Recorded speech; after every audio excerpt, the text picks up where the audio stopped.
Hi, it's HaZ Dulull from Beyond the Pixels, and happy 30th anniversary to PlayStation. Now, PlayStation's had a massive impact with me as a teenager going through college, going through university, as well as finding my voice as a creative in my career over the decades of working in film, television, and gaming. Well, today I'm going to go through every single PlayStation console I still have today and assign one game to that console which has had an impression on me as a creative. Let's go. The PS1. Now, this console changed everything for me.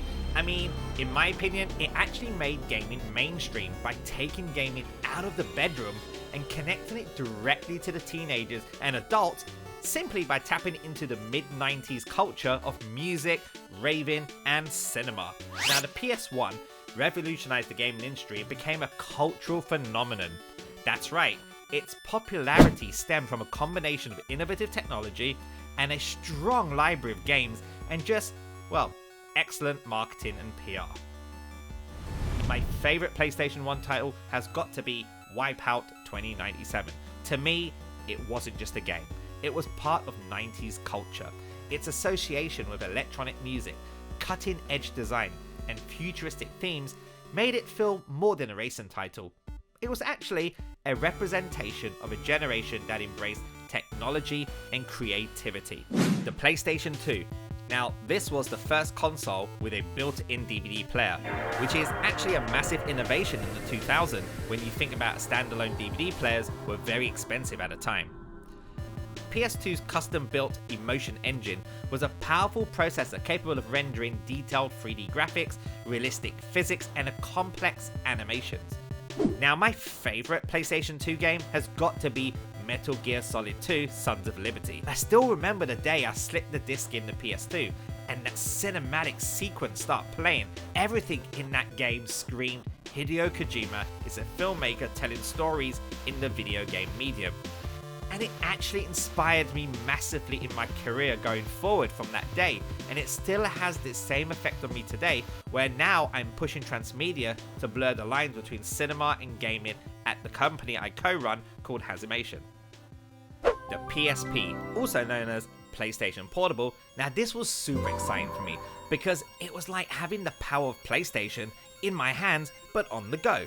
Now, my favorite PSP game has got to be Lumens 2. For me, what sets it apart was its combination of hypnotic, rhythm-based puzzle mechanics with an extensive soundtrack of awesome licensed music. I'm talking the likes of Beck, Black Eyed Peas, and Gwen Stefani, and more. All of this added this layer of excitement and engagement throughout. The PlayStation 3. Now, the PS3 was the first gaming console to include a built-in Blu-ray drive to play the games as well as Blu-ray movies. Now, my favorite game on the PS3, it's a tough one, but it's gotta be Alien Isolation. Most of you who follows me or knows me know that I'm a huge fan of Alien, and this game was the closest thing to being in the actual movie. And in my opinion, it's a masterclass in tension horror in a game. The PlayStation 4. Now, the PS4 I got was the super slim version. The big thing was its DualShock 4 controller that featured a built-in speaker and touchpad, making it not just an input device, but it became an integral part of the gaming experience, blending innovation with functionality. Its design was so impactful that I reckon that it actually carried forward into the PS5's DualSense. Now, my favorite PlayStation 4 game? Very tricky, but it has to be Dreams. Now, Dreams is a game created by Media Molecule. In fact, it was the first game I have ever played which focused on creativity and community. It blurred the lines between playing, creating, and sharing. The PlayStation 5.